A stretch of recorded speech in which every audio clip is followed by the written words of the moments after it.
2 తెలుగు రాష్ట్రాలని ఒక 30 ఏళ్లుగా ఒకే రకమైన సినిమాల వెల్లువ ముంచెత్తుతోంది. పేర్లు కూడా చాలా చిత్రంగా ఉంటాయి. మనసు ఉంటే చాలు, మంచం అక్కర్లేదు, కంచం అక్కర్లేదు. నిన్నే పెళ్ళాడతా, వాడికి విడాకులు ఇస్తా అని కింద ఉంటుంది. ఎందుకంటే అప్పటికే పెళ్ళయింది. మరి నిన్నే పెళ్ళాడతా అనగానే ఇది మొదటి పెళ్ళి అనుకోకూడదు. ఇదివరకు శుభలేఖ వస్తే హాయిగా వెళ్ళిపోయేవాళ్ళు. ఇప్పుడు శుభలేఖ వస్తే ఎన్నో పెళ్ళని అడగాల్సి వస్తుంది.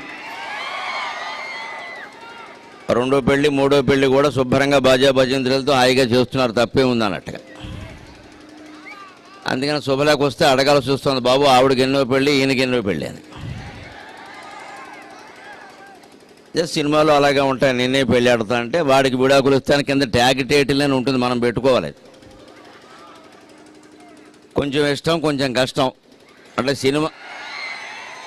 సినిమా చూడాలని ఇష్టం, పూర్తిగా చూడడం కష్టం.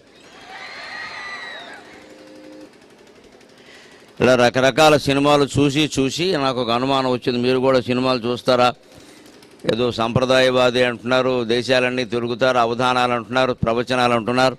సినిమాలు చూసే తీరుకుంటుందంటే నేను ఎక్కువగా సినిమాలు చూడను. వారానికి 4-5 అంతకుమించి ఉండదు. మిగిలిన ఇదిగో శనాదివారంలో ఇలాగే మదర్ తెరిసా వారు, ఇంకో ఫాదర్ ఒరిస్సా వారు ఎవరో ఒకరు నన్ను పిలిచి మీటింగ్లు పెడుతున్నారు. లేకపోతే ఈ పాటికి సినిమా హాల్లో ఉండాల్సిన మాట, ఇంకా సినిమాలు బాకీ ఉండిపోయినాయి. ఇవన్నీ చూశాక నాకు ఒక అనుమానం వచ్చింది. అది మీతో పెద్దవాళ్ళు అందరూ ఉన్నారు కదా, ముందంటే చిన్నపిల్లలు కూర్చున్నారు, కానీ పెద్దవాళ్ళు పాపం విద్యార్థులందరూ జీవితంలో అనుభవం ఉన్నవాళ్ళు, డక్కా ముక్కలు తినవాళ్ళు అంతా ఉన్నారు. అందుకని మీ ముందు ఒకసారి ప్రస్తావిద్దామని.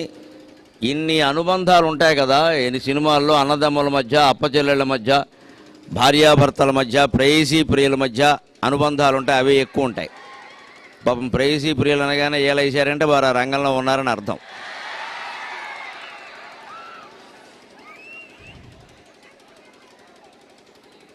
ఇవన్నీ చూశాక నాకు ఒక అనుమానం వచ్చింది. ఇందులో ఈ బంధాలలో ఏది నిజమైన బంధం, ఏది చివరి వరకు నిలబడే బంధం అని ఓసారి మాట్లాడదామని దీంతో మొదలుపెట్టా. సగము దేహమునిచ్చి సాష్టాంగపడగాని భార్య ఏనియు ప్రేమ పంచబోదు. పాలిటెక్నిక్ దగ్గర నుంచి ఎంటెక్ వరకు మగపిల్లలందరూ చాలా జాగ్రత్త పడాల్సిన విషయం. పెళ్ళి అయితే కానీ అనుభవానికి రాదు ఆ విషయం. కాలేజీలో చదువుకునేటప్పుడు సరదాగా తిరగడం, ప్రేమించడం, గర్ల్ ఫ్రెండ్ అనడం, ఐ లవ్ యూ అనడం. ఐ లవ్ యూ కంటే చాలా తేలికైన మాట ఇంకోటి లేదు ప్రపంచ భాషలన్నింటిలోనూ. సులభంగా నోటముడు వచ్చేది అదే, చాలా తేలిక అయిపోతుంది అక్కడ. తర్వాత పెళ్లి చేసుకున్నాక తెలుస్తుంది మొత్తం ఈ ఆడాళ్ళ కోరికలన్నీ తీర్చేసరికి, వాళ్ళు అనుకున్నవన్నీ కొనేసరికి, ఇన్స్టాల్మెంట్ల ప్రకారం ఇంట్లో వస్తువులన్నీ చేర్చేసరికి, నెలసరి జీతం రాగానే వాయిదాల మీద అన్నీ కట్టుకుంటూ పోయేసరికి అప్పుడు మొగాడికి తలంతా బొప్పు కట్టేసి నాకు మళ్ళీ ఒక వెంట్రుక లేకుండా తయారవుతుంది. పెళ్లి కాకముందు నాకు బోల్డ్ జుట్టు ఉండేది. ఎప్పుడైనా అద్దంలో చూసి ఆ ఫోటో చూసుకుని ఆనందిస్తూ ఉంటాను నేను. ఉన్నదంతా ఎందుకు పోయిందంటే ఇందుకే పోయింది. ప్రేమించినంత తేలిక కాదు పెళ్లి చేసుకున్నాక సంసారం చేయడం అనేది. అందుకని చేసుకోకముందు ఒక రకంగా ఉంటుంది, చేశాక ఒక రకంగా. వాళ్ళకే అంకితం అయిపోవాలి పూర్తిగా. మిశ్రికాలు ఇవ్వగానే వెంటనే పలకాలు లేత అనుమానిస్తుంది భార్య. పిలవగానే వెంటనే వెళ్ళిపోవాలి. అమ్మ పిలిస్తే వెళ్ళకపోయినా పర్వాలేదు, నాన్న పిలిస్తే వెళ్ళకపోయినా పర్వాలేదు. కొత్త పెళ్లి కూతురు పిలిచిందంటే పరిగెట్టుకుంటూ వెళ్ళిపోవాలి, ఆంజనేయ స్వామిలో దూకేయాలి. లేత కోపాలు వచ్చేస్తే అవన్నీ అయ్యాక తెలుస్తాయి. అంచేత భార్య ప్రేమ షరతులతో కూడిన ప్రేమ. ప్రేమిస్తుంది భార్య, ప్రేమించకపోతే అలాగా. అందులో భారతీయులైనటువంటి స్త్రీలకి భర్తను ప్రేమించే విషయం వేరే చెప్పక్కల, ఈ సంస్కృతిలో ఒక భాగం అది. కానీ దానికి కొన్ని షరతులు ఉంటాయి. ఏమీ లేకుండా ఎవరు ప్రేమించరు. ఊరికే సంపాదించాలి, 4 రకాలు సంపాదించాలి, అన్ని రకాల సుఖభోగాలన్నీ ఉండాలి. పక్కింటి వాళ్ళతో పోల్చుకుంటారు, తోడులతో పోల్చుకుంటారు, తోడుకోడలతో పోల్చుకుంటారు. ఆ సరుకులు లేకపోతే మొత్తం ఎత్తి పొడుస్తారు. కూర్చుని మందే ఓ సంసారమైనా దిక్కుమాలిన సంసారమైనా. సరదాగా తిరిగినట్టుగా ఉండదు అది పెళ్ళైన తర్వాత. అందుకని అవన్నీ సాధించి ఎట్టి పెట్టేసరికి అక్కడ మొత్తం నందామయ, గురుడు నందామయ అని మగాడికి ఎప్పుడు సన్యాసం పుచ్చుకుందామా అనిపిస్తుంది. అంచేత భార్య ప్రేమను నమ్మడానికి వీలు లేదు, అది షరతులతో కూడిన ప్రేమ. పోనీ ఈ భర్త ప్రేమ, భర్తనే మొగాడుతో ఈ మొగాడనేటువంటి పెద్ద మనిషి పొద్దున్న 5 గంటల నుంచి రాత్రి 10 గంటల వరకు చెప్పే సేవలు, చెప్పకూడని సేవలు అన్నీ చేస్తే ఈ భర్త అనేవాడు భార్యని ప్రేమిస్తాడో లేదా ప్రేమించడం ఊ అంటాడో ఆ అంటాడో, ఇంకెక్కడైనా ఊ అన్నాడేమో మనకేం తెలుసు కనుక. అందుకని అమ్మాయిలు కూడా జాగ్రత్తగా ఉండాల్సిన విషయం. అడుగడుగున పడి మడుగులు తినగాని పతి దేవుడు కటాక్ష భావమిడడో. అడుగులకి మడుగులొత్తడం అంటారు తెలుగులో చక్కని జాతీయం. మడుగులు అంటే ఇస్త్రీ చేసిన బట్టలు, మడుగులు అంటే చెరువులు కాదు, అది ఒక అర్థం. మడుగు అంటే ఇస్త్రీ చేసిన చీర. పూర్వం రాజమందిరాల్లో అంతఃపురాల నుంచి మహారాజులు నడిచి వస్తూ ఉంటే ఇస్త్రీ చేసినటువంటి చీరల్ని కింద పరిచేవారు. వాళ్ళు అడుగులు ఎక్కడ కందిపోతాయో దాన్ని అడుగులకి మడుగులొత్తడం అంట.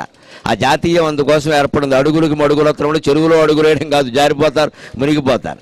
అడుగులు ఎక్కడ హంసతూలికా తల్పం మించి కిందికి దిగ్గానే రాజకుమార్తె గారి అడుగులు ఎక్కడ కందిపోతాయో అని వస్త్రాలు పరిచేవారు కింద. అడుగులకి మడుగులొత్తేంత సేవలు భార్య భర్తకి చేసినా సరే ఈ మొగాడు చివరి వరకు ఇలాగే ప్రేమిస్తాడని చెప్పలేమమ్మా. పెళ్ళైన మొదటి సంవత్సరం భార్య మాట భర్త వింటాడు, కొత్త మోజు కదా, కొంగొట్టుకు దొరుకుతూ ఉంటాడు. రెండో సంవత్సరం భర్త మాటే భార్య ఉంటుంది. ఈ దేశంలో మొగాళ్ళు ఇంతే, ఇక సర్దుకోక తప్పదురా అబ్బాయిని సర్దేసుకుంటుంది ఆవిడ. 3వ సంవత్సరం నుంచి వీళ్ళిద్దరూ ఒకరి మాట ఒకరు వినరు, ఇద్దరు మాటలు ఇరుగు పొరుగు వింటూ ఉంటారు. ఇంకా కిటికీ తీస్తే బోళ్ళు కాలక్షేపం, తోంసుంటా దెబ్బలట్లే మిగులుతాయి. ఇంకా ఈ అన్యోన్యం ఎనిన్యోలు పలికిన 2 ఏళ్ళు అంతే, తర్వాత మామూలే ఇది. ఇక అక్కడి నుంచి వీరంటే వారికి చికాకు, వారంటే వీరికి చికాకు. ఇంకా ఎందుకు వస్తుంది ఈ చికాకు అనేది ఆలోచిస్తేనే జీవితంలో విజయ సూత్రాల్లో మొదటిది చివరిది కూడా అర్థమవుతుంది మనకు. ఎందుకు ఒక మనిషిని మనం ఇష్టపడుతున్నాం, మళ్ళీ తర్వాత కొన్నేళ్ళు అయ్యేసరికి ఎందుకు ఇష్టపడలేకపోతున్నాం, మనది ఉన్నది ఇష్టమా ప్రేమ, అది తేల్చుకోగలిగితే జీవితంలో చదువు సహా, ఉద్యోగం సహా, సంసారం సహా, చివరికి మోక్షం సహా అన్నీ సాధించినట్టే లెక్క. దాన్ని సాధించలేకపోవడం వల్ల ఇవాళ సమాజంలో హత్యలు, ఆత్మహత్యలు కూడా ఎక్కువ అవుతున్నాయి. మనుషుల్ని ప్రేమిస్తున్నాం అని చెబుతున్నాం. ప్రేమ శాశ్వతం, ఇష్టం అశాశ్వతం. మనం ఇష్టపడుతున్నాం కానీ ప్రేమించట్లేదు, అందరూ అంగీకరించాల్సిన విషయం. ఇష్టపడడం వేరు, ప్రేమించడం వేరు. ప్రేమించిన వాడు ఏ తేడా వచ్చినా మాట్లాడటం ఇంకా అసలు విషయం. ప్రేమించడం అంటే ప్రేమించడమే, మనిషి బలాన్ని ప్రేమించడం కాదు, మనిషి బలహీనతలు కూడా ప్రేమించడమే నిజమైన ప్రేమ అంటారు దాన్ని. బలహీనతను కూడా ప్రేమించగలగాలి, అప్పుడు ఆ అనుబంధం శాశ్వతంగా ఉంటుంది. నీకు డబ్బు ఉంది కాబట్టి, నువ్వు అందంగా ఉన్నావు కాబట్టి, నువ్వు గొప్ప ఉన్నత స్థానంలో ఉన్నావు కాబట్టి నిన్ను ప్రేమిస్తున్నాను అంటే అవి లేకపోతే ప్రేమించడం అనమాట, అనుమానమే లేదనమాట. నువ్వు అందంగా ఉన్నావు కాబట్టి, బాగా చదువుకున్నావు కాబట్టి, నీది TCSలో ఉద్యోగం కాబట్టి, నీకు ఇంత ప్యాకేజీ కాబట్టి, మళ్ళీ లీకేజీ కాబట్టి ప్రేమిస్తున్నావు అంటే ప్యాకేజీ లేకపోతే ప్రేమించడం అనమాట. ఏ షరతులు లేనిదే ప్రేమ. భార్య ప్రేమలో షరతులు ఉన్నాయి, భర్త ప్రేమలో షరతులు ఉన్నాయి. పోనీ ఈ కాలంలో మీ కాలేజీ కుర్రాళ్ళకి, అమ్మాయిలకి, ఎవరికి భార్యలకి అనుబంధాలు ఎలాగూ లేవు. తల్లిదండ్రుల కంటే కూడా స్నేహితులు చాలా ముఖ్యం. ఆచార్యులు, ఇక్కడ మీకు పాఠాలు చెప్పే ఆచార్యులు ఉన్నారు పాపం, వాళ్ళు కూడా నా మీద పెద్ద నమ్మకంతో నేనేదో ఇంకా గొప్పవాడిని 4 మంచి మాటలు చెబుతారని పెద్దవాళ్ళందరూ వచ్చి కూర్చున్నారు. ఈ ఉపాధ్యాయులు ఏమన్నా మిమ్మల్ని ఏ షరతులు లేకుండా ప్రేమిస్తారా, అనుబంధం ఉంటుందా అంటే అది అనుమానమే. చదువులో సేవలో శ్రద్ధ చూపిన గాని, చదువులో సేవలో శ్రద్ధ చూపిన గాని గురు కటాక్షమును దొరకబోదు. ఉపాధ్యాయులు విద్యార్థులను అభిమానించాలంటే 2 లక్షణాలు ఉండాలి. ఒకటి, బాగా చదువుకోవాలి. రెండోది, కాస్త సేవ కూడా చేయాలి. మా ఉపాధ్యాయులందరికీ ఓ లక్షణం ఉంటుంది, కేవలం చదివినంతలో మాత్రం మార్కులు వేయం. కాస్త ఆదివారం సంతలోకి వెళ్ళి 2 కేజీలు వంకాయలు కూడా తెచ్చిపెట్టాలి. ఏదైనా కాస్త సెల్ ఫోన్ ఛార్జింగ్ చేసుకురమ్మంటే చేసుకుని రావాలి. గురు శుశ్రూష అంటారు, గురువుకి సేవ చేయకపోతే చదువు చెప్పడం ఏదో రకంగా. అలాంటి వాళ్ళందరికీ తెలిసి 2 మార్కులు, తెలియకుండా 2 మార్కులు వేసేస్తూ ఉంటాం, ఎవడో చూడొచ్చాడు కనుక. అందుకని చదువులో సేవ, చదువు చదవాలి, సేవ చేయాలి. అప్పుడు ఉపాధ్యాయులు పిల్లల్ని బాగా అభిమానిస్తారు. అంటే ఎంత ఆచార్య దేవో భవ అన్న అందులో కొన్ని షరతులు ఉన్నాయన్నమాట. భార్య ప్రేమలో షరతులు ఉన్నాయి, భర్త ప్రేమలో షరతులు ఉన్నాయి, ఉపాధ్యాయుల ప్రేమలో షరతులు ఉన్నాయి. పోనీ ఇవాళ మాకు స్నేహితులు ముఖ్యమండి, మేము పిలవగానే వచ్చేస్తారండి, అర్ధరాత్రి అయినా అపరాత్రి అయినా మా స్నేహితుడికి ఎప్పుడు ఆపద వస్తుందో అని మేము ఫోన్ కూడా, సెల్ ఫోన్ కూడా తల దగ్గరే పెట్టుకుని పడుకుంటామండి. శవం దగ్గర దీపం పెట్టినట్టుగా. సెల్ ఫోన్ తల దగ్గర పెట్టుకోవడం అంటే శవం దగ్గర దీపం పెట్టడమే. ఆలోచించండి ఒకసారి. దాంట్లో లైట్ వెలుగుతూ ఉంటుంది, లైట్ వెలిగేది ఎప్పుడు తల దగ్గర ఉండకూడదు. లేజర్ కిరణాలు మొత్తం శరీరంలోకి చేరిపోయి మెదడులో జ్ఞాపక శక్తి మొత్తం నశించిపోతుంది. రాత్రి 10 లేదా 11 అయిందంటే సెల్ ఫోన్ కట్టేయాలి. పొద్దున్న 7 వరకు మళ్ళీ తీయకూడదు. అర్ధరాత్రి ఎవరో చేస్తారు, అపరాత్రి ఎవరో చేస్తారు, పనికిమాలిన వాళ్ళు చేస్తారు, అవసరమైన వాళ్ళు చేయరు.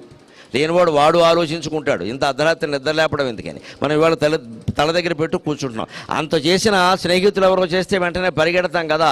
ఈ స్నేహాలని గురించి కూడా ఈవేళ ఆలోచించండి. స్నేహాలు ఎలా ఉంటాయంటే, ప్రత్యుపకారాల ఫలములందిన గాని ప్రాణమిత్రులునైనా పలుకబోరు. చేసిన ఉపకారానికి తిరిగి ఏ ఉపకారము ఆశించకుండా జీవితాంతం నిన్ను ప్రేమించగలిగితే, నీతో స్నేహం చేయగలిగితే వాడు గొప్ప స్నేహితుల కింద లెక్క, ఆమె గొప్ప స్నేహితురాల కింద లెక్క. స్నేహం తప్ప మరేది ఆశించడానికి వెళ్ళేది. 20 ఏళ్లప్పుడు మీకు ఏర్పడిన స్నేహం 60 ఏళ్ల వరకు నిలబడితే దాన్ని స్నేహం అంటారు ఖచ్చితంగా. 60 ఏళ్లప్పుడు కూడా నిలబడాలి. 60 ఏళ్ల వయసులో మీరు ఎప్పుడైనా ఏ దేశంలో ఉన్నా, ఎక్కడ ఉద్యోగం చేస్తున్నా, ఎక్కడెక్కడ కాపురాలతో పిల్లలతో ఉన్నా, ఎప్పుడైనా కలిస్తే మేమిద్దరం మదర్ తెరిసా కాలేజీలో చదువుకున్నాం, BTech first year, polytechnic second year అని చెప్పుకోవాలి. ఇప్పుడు 60 ఏళ్ళప్పుడు, 20 ఏళ్ళప్పుడు చెప్పుకోవడం కాదు. ఎక్కడ 60 ఏళ్ళప్పుడు కూడా చెప్పుకోగలిగితే 20 ఏళ్ల స్నేహం 60 ఏళ్ళకి నిలబడితే 40 ఏళ్ళు స్నేహం కొనసాగినట్టు లెక్క. అటువంటి స్నేహాన్ని సంపాదించాలి తప్ప పబ్బుకో క్లబ్కో పెడుతుంటే నలుగురు కూడా రావడానికి ఎవడు కూడా డబ్బులు ఉన్నంతకాలం ఖచ్చితంగా వస్తారు, డబ్బులు లేకపోతే మానేస్తారు. దానికి ఏముంది పెద్ద విషయం. అటువంటి స్నేహాలు నిలబడవు. జీవితాంతం నిలబడే స్నేహము అంటే ఎన్ని అపార్థాలు వచ్చినా సరి చేసుకుని నిలబడగలగాలి. అటువంటి స్నేహాన్ని సంపాదించాలి. అలాంటి స్నేహాలు ఈ వయస్సులో దొరికేవి కాదు, దొరికినా ఉంటాయో లేదో తేలేవి కాదు. ఇంకో మాట, పోనీ మనందరినీ సృష్టించినటువంటి భగవంతుడు ఉన్నాడు, శ్రీ వెంకటేశ్వర స్వామి, శ్రీశైలం మల్లికార్జున స్వామి, ఎంతోమంది దేవతల రూపంలో మన అనుగ్రహిస్తూ ఉన్నారు. వీళ్ళు ఏమన్నా మన ఊరికే ప్రేమిస్తారా అంటే, దేవుడు కూడా భక్తులను ఊరికే ఏం ప్రేమించరండి. కడకు భగవంతుడైన యోగాగ్నియందు కమలిపోయిననే గాని కానబడడు. కడకు భగవంతుడైన యోగాగ్నియందు కమలిపోయిననే గాని కానబడడు. 8 ఏళ్ల ధ్రువుడి దగ్గర నుంచి 80 ఏళ్ల భీష్ముడి వరకు ఎంత తపస్సు చేస్తే, ఎంత నిరాహారంగా తపించిపోతే, ఎంత బ్రహ్మచర్యాన్ని పాటిస్తే, ఎన్ని బంధాలు నిర్దాక్షిణ్యంగా తెంచేసుకుంటే చిట్ట చివరిలో భగవంతుడు వారికి కనిపించాడండి. ధ్రువుడికైనా భీష్ముడికైనా మనకెలా కనపడతాడంటే, దేవుడు కూడా భక్తిని, జ్ఞానాన్ని, వైరాగ్యాన్ని, తపస్సుని ఆశిస్తాడు. మన నుంచి ఏమీ లేకుండా ఏం కనపడ్డు. ఇన్ని రకాల ఆశించేటువంటి ప్రేమల మధ్యలో ఏమీ ఆశించకుండా మనకి దక్కుతున్నది ఒకే ఒక్క ప్రేమ. తనకు పుట్టుటే చాలు అదే ఘనతయనుచు, తనకు పుట్టుటే చాలు అదే ఘనతయనుచు, మరల ప్రేమించును ఒక తల్లి మాత్రమవని. నువ్వు నాకు పుట్టావు, అదే చాలు నేను నిన్ను ప్రేమించలేదు. నువ్వు కుంటివాడివేనా, గుడ్డివాడివేనా, నీకు ఆస్తులున్నా లేకపోయినా, నీకు అందం ఉన్నా లేకపోయినా, నీకు చదువు వచ్చినా రాకపోయినా, నీకు ఉద్యోగం వచ్చినా రాకపోయినా, నీకు పెళ్ళైనా కాకపోయినా, జీవితాంతం నీతో ఉంటానురా అనగలిగింది ఒక్క తల్లి ప్రేమ మాత్రమే. అటువంటి తల్లి ప్రేమ జీవితాంతం మదర్ తెరిసా కరుణా కటాక్షం రూపంలో ఈ విద్యార్థులందరినీ ఆశీర్వదిస్తుంది అని ఆశిస్తున్నాను నేను. ఈ విద్యాలయానికి, కళాశాలకి నేను రావడానికి మొదటి కారణం మదర్ తెరిసా అనే పేరు నన్ను చాలా ఆకర్షించింది. ఎంతోమంది ఎన్నో రకాల పేర్లు పెడతారు, కానీ ఒక ఆదర్శమూర్తి, ప్రపంచమంతా తల్లి అంటే మదర్ తెరిసా అని ఆరాధిస్తున్నటువంటి మూర్తి. ఆ మూర్తిని మనం గుర్తు తెచ్చుకుంటే, ఆవిడ చేసిన సేవని మనం గుర్తు తెచ్చుకుంటే, ఆవిడ జీవితాన్ని ఆవిడ ఎలా సార్థకం చేసుకుందో గుర్తు తెచ్చుకుంటే, విజయంలో మొదటి సూత్రం ఏమిటో అర్థమవుతుంది. జీవితంలో విజయం సాధించాలంటే మొదటి సూత్రం ఏమిటి? మన వేదాలు ఆవిడ చదివిందో లేదో నాకు తెలియదు, మన శాస్త్రాలు, మన పురాణాలు ఆవిడ చదివిందో లేదో నాకు తెలియదు. కానీ ఏది వేదశాస్త్ర పురాణాల్లో జీవితానికి మొదటి లక్ష్యంగా చెప్పారో అది మహాసాధ్వి ఆ తల్లి చేసి చూపించింది. తన ఆచరణ రూపంలో చేసి చూపించింది, మాటలు చెప్పడం కాదు. మదర్ తెరిసా చేసినటువంటి త్యాగం సామాన్యమైంది కాదు. అత్యంత సౌందర్యవతిగా ఐశ్వర్యవంతుల కుటుంబంలో పుట్టినా సరే, తాను నమ్మినటువంటి సిద్ధాంతం ప్రకారం సేవే ప్రధానంగా భావించి ఈ దేశం ఆ దేశం అని చూడలేదు, ప్రపంచంలో ఏ దేశమైనా వెళ్ళింది ఆవిడ. ఎవరికి సేవ చేసిందంటే మామూలుగా తల్లికో, తండ్రికో, భార్యకో, భర్తకో, బిడ్డలకో కాదండి, మనకుండే అనుబంధాలను బట్టి చేస్తాం. ఆవిడ చేసిన సేవ ఏమిటో తెలుసా? ఎల్లుకలు పాదముంగొరుక ఏమనలేక దురంత దుస్థితిన్ విలవిలలాడు ప్రాణిని ఒక వీధిని గంగొనే. ఆవిడ కారులో ఆశ్రమం నుంచి, నిర్మలాశ్రమం నుంచి వెడుతూ ఉంటే ఒక వీధి పక్కని ఒక మనిషి పడిపోయి ఉన్నాడు. అక్కడ ఎవ్వరూ పట్టించుకోవట్లేదు అతన్ని. కదలలేని స్థితిలో ఉన్నాడు. కాళ్ళు కదిలించలేడు, చేతులు కదిలించలేడు. భయంకరమైన కుష్ఠరోగంతో బాధపడుతున్నాడు. ఆ కాలి వేళ్లను ఎలుకలు కొరికేస్తున్నాయి. ఎలుకలు పస కొరికేస్తూ ఉంటే ఏం చెయ్యలేక, కనీసం కాలిలా అనలేక విలవెల్లాడిపోతున్నాడు ఆ ప్రాణి. ఎలుకలు పాదముల్ గొరుక ఏమనలేని దురంత దుస్థితిన్ విలవిలలాడు ప్రాణిని ఒక వీధిని గంగొను తల్లి చేతులు ఊయలలై వానినెత్తుకొని ఇంటికి తెచ్చి, తల్లి చేతులు ఊయలలై వానినెత్తుకొని ఇంటికి తెచ్చి సమస్త సేవలను పులకిత గాత్రు చేసినది భూమికి భూమి, భూమికి పుట్టిన భూమి తానునా. అంత భయంకరమైన రోగంతో ఎలుకలు పాదాలు కొరికేస్తూ ఉంటే, కదిలించలేక బాధపడుతూ ఉంటే, ఆ కారులోంచి దిగి ఆ ప్రాణిని ఎత్తుకుని, ఏ కులం వాడో ఏ మతం వాడో ఇతన్ని అంటుకుంటే ఏ రోగం తనకు అంటుకుంటుందో అని కూడా భయపడకుండా 2 చేతులతో ఆ ప్రాణిని ఎత్తుకుని తానంతవరకు కారులో కూర్చున్న వెనక సీట్లో అతన్ని పడుకోబెట్టి అతని పాదాల దగ్గరే తాను కూర్చుని తన ఇంటికి తీసుకెళ్లి సమస్త సేవలతోటి అతన్ని పులకిత గాత్రుని చేసింది. భూమిని పుట్టిన మరొక్క భూమిలాగా ఈ భూమండలం మళ్ళీ భూమాత రూపం ధరించి స్త్రీగా మారితే ఆవిడ మదర్ తెరీసాలు. మన శాస్త్రాలు, మన పురాణాలు, హిందూ ధర్మం యొక్క సారాంశం అంతా గమనిస్తే ఒక్క మాటలో చెప్పాలంటే త్యాగం. న కర్మణా న ప్రజయా ధనేన త్యాగేనైకే అమృతత్వమానశు. ఉపనిషత్తుల్లో చాలా స్పష్టంగా చెప్పబడిన మాట. ఓ మానవా, నువ్వు అమృతానందాన్ని పొందాలి అంటే నా కర్మణ, ఎన్ని పనులు చేసినా, ఎన్ని ఉద్యోగాలు చేసినా, ఎన్ని కార్యక్రమాలు చేసినా, యజ్ఞయాగాదులు చేసినా నీకు అమృతానందం కలగదు. కాసేపు ఆనందం కలుగుతుంది అంతే. తర్వాత శాశ్వతంగా ఆనందం ఉంటుందని చెప్పలేం. ఒక పెద్ద కార్యక్రమం ఏదన్నా తలపెట్టండి, కొన్ని కోట్లు ఖర్చు పెట్టండి, బ్రహ్మాండంగా చేయండి, పర్వాలేదు, బ్రహ్మాండంగా అందంగా అలంకరించండి, బాగా చేయండి, బ్రహ్మాండంగా చేయొచ్చు. కానీ ఆ హడావుడంతా ఒక వారం రోజులు చేస్తే దాని గురించిన జ్ఞాపకం 2-3 రోజుల్లో అయిపోతుంది. తర్వాత దాని మీద ప్రశంసలు ఎన్ని వస్తాయో మనం చెప్పలేం, విమర్శలు కూడా వస్తాయి పక్క నుంచి. ఏం చేశాడండి ఆయన అంటాడు ఆవిడ. తాను చేస్తే ఒకలా ఉంటుంది, ఇంకోటి చేస్తే ఇంకోలా ఉంటుంది ఖచ్చితంగా. అందుకే వేదం చెబుతాం స్పష్టంగా, నువ్వు ఎన్ని కార్యక్రమాలు చేసినా, ఎన్ని సంస్థలు పెట్టినా, ఎన్ని యజ్ఞయాగాదులు చేసినా, ఎన్ని ఉద్యోగాలు చేసినా, ఏం చేసినా అమృతానందాన్ని పొందుతామని చెప్పలేం. తాత్కాలికమైన ఆనందమే దక్కుతుంది. నా ప్రజయా, సంతానం వల్ల కూడా అమృతానందం కలుగుతుందని చెప్పలేం. సంతానం అంటే నిజంగా చెప్పాలంటే ముందు సంతానం, తర్వాత వెనకాల సంతాపం. కొన్ని సభలు పెట్టినప్పుడు చూడండి, మీటింగ్ ఫాలోడ్ బై డిన్నర్ అంటారు. అలాగే సంతానం ఫాలోడ్ బై సంతాపం. ముందు సంతానం, పిల్లలు లేనివాళ్ళు లేరో అని ఏడుస్తూ ఉంటారు. ఇంకా నీళ్లు పెళ్ళి అయింది, చాలా కాలం అయిందమ్మా, నీళ్లు వేసుకోలేదమ్మా, నీళ్లు వేసుకోలేదు. పోయి పోసుకోరాదా, 100 బకెట్లు ఎవడొద్దన్నాడు. కొట్టుకుపోవడం ఇక్కడ. పెళ్ళి అయింది మొదలు కనిపించిన వాళ్ళకు కూడా. ఆవిడ పెళ్ళి అయిన తర్వాత ఆడది ఎవరికైనా కనపడితే ఏడాది కాగానే ఇంకా ఏం కడుపునో కాయగా ఏంటి కాసేది చింతకాయ. ఇది పెద్ద పలకరింపు అండి సమాజంలో. ఈ పలకరింపులు ఆగిపోవాలమ్మా. ఇవే దరిద్రాలు ముందు. అసలు వాళ్ళకి పెళ్ళి అయితే వెంటనే పిల్లలు పుట్టాలా, వాళ్ళు వద్దు అనుకున్నారమ్మా, నీకు ఎందుకే గొడవ? అబ్బాయి అలా ఉండరండి. మన బుద్ధులు ఎలా ఉంటాయంటే, అందంగా లేని వాళ్ళ దగ్గర అందం గురించి, పిల్లలు లేని వాళ్ళ దగ్గర పిల్లల గురించి, డబ్బు లేని వాళ్ళ దగ్గర డబ్బు గురించి, చదువు లేని వాళ్ళ దగ్గర చదువు గురించి ప్రస్తావించి మనం చాలా గొప్పవాళ్ళమని, వాళ్ళు దరిద్రులని తేల్చాలి. మన కుళ్ళు బుద్ధులు అలా ఉంటాయి. ఈ కుళ్ళు బుద్ధి మారే వరకు ప్రపంచంలో ఏదీ మారదండి. ముందు మన బుద్ధి మారాలి. మన దగ్గర ఏదో ఉంది, వాళ్ళ దగ్గర లేదు. అది ఎందుకు పలకరించాలండి? ఉన్నది పలకరించవచ్చు కదా.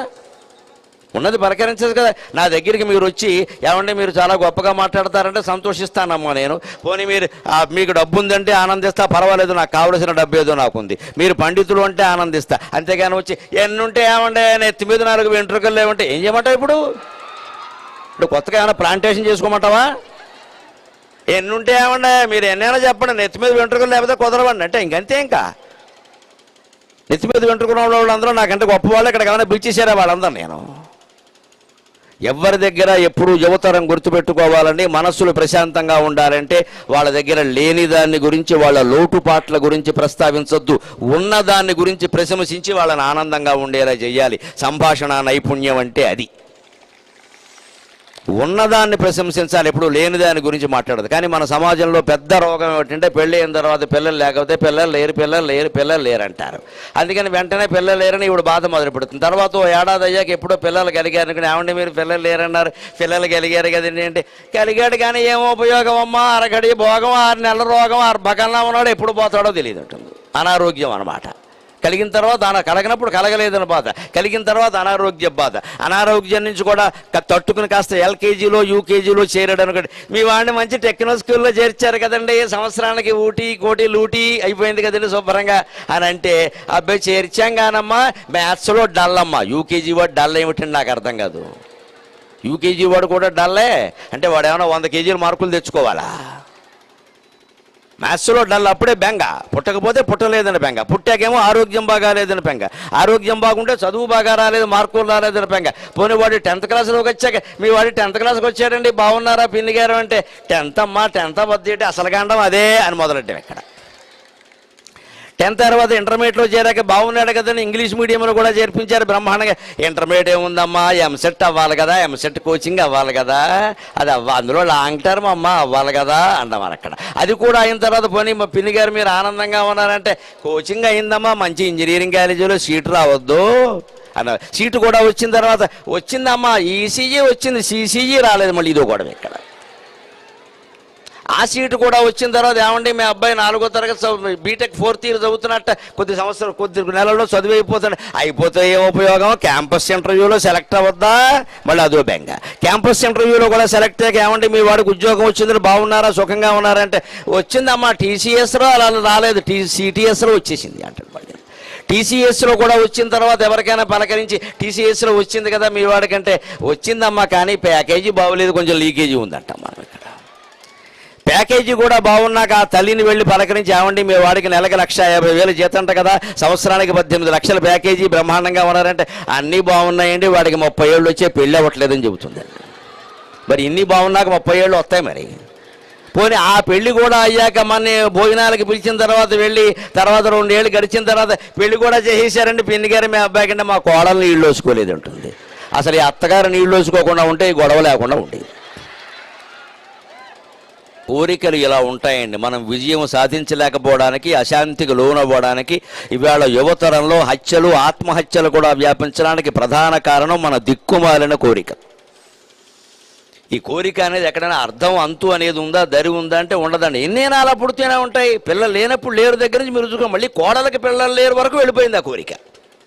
అంటే మొత్తం 36 తరాలు పిల్లలు కలుగుతూనే ఉండాలా? అలాగా పిల్లలు కలగకపోతే ఏమైనా నష్టం వచ్చిందా? మా వంశం ఉద్ధరింపబడాల, నీదేమైనా సూర్యవంశమా చంద్రవంశమా?